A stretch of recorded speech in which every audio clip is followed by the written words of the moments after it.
Of every 30 students in Australia, 7 will be dealing with a mental health issue. Yet only 2 will reach out for support, leaving 5 suffering in silence. And this is largely due to stigma. Today I'm joined by Nick Brown, CEO of preventative mental health organisation Batyr, and Kira, one of Batyr's speakers, to talk about mental ill health in young people. Guys, great to have you here. Thank you so much. Thanks for having us. Nick, tell us a little bit about Batyr, because this is a really serious issue. So we're a mental health organisation. We run programs in schools and unis. We have young people share their stories in those programs. We provide tips to young people on how to look after themselves and each other, and just in a really safe and engaging way.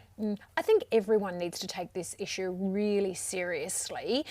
Just give us some of the hard facts about what some of these young people are struggling with. Yeah, it is serious. Only 23% of young people get the support that they need when it comes to mental health, and suicide continues to be the leading cause of death for people 15 to 44. So it's really important that we continue to focus on this issue, and it's good to see that continues to happen. Those statistics are quite frightening, and the work that you're doing is really, really important. But how do you connect with young people? How do you give them the messages they need? Yeah, I just stay out of the way as a older person. But Kira, we get young people speaking to young people. They go into these schools and are willing to share their stories, and it's amazing to see the impact that can have by just young people being empowered to do something for themselves around this. Yeah, and you've got great workshops as well. Kira, how did you get involved? Batyr did a program at my school when I was in Year 10, and I was in absolute awe of the way they targeted the children, talking about, mental health and how to work with that. So I just thought, all right, how can I get involved? And here I am. And it's the way that it's done as well, which is exciting for young people, and feeling that support with like-minded people, I think that works really well. You've actually got a very raw story that started you on your journey. Tell us a little bit about that. It all started with a death in my family, and then with my parents just struggling with their own mental ill health issues, and then they had some addiction challenges in their life, which led me to just having some self-stigma on myself, just worried about speaking out.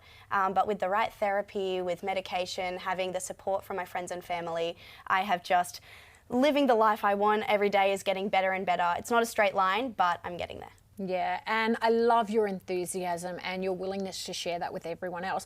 Kira mentioned before the stigma. This is a really important issue, because that is what's stopping so many kids from getting the help that they need. How do you tackle that?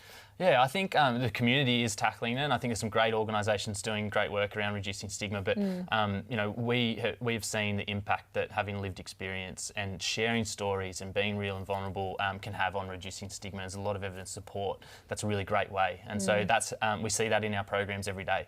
Has a huge amount of impact. And once they've got that help, once they've stepped up and spoken, they can really get the help that they need. Now, again, Kira has stepped up and she's now starting to help out, but how can people at home get involved?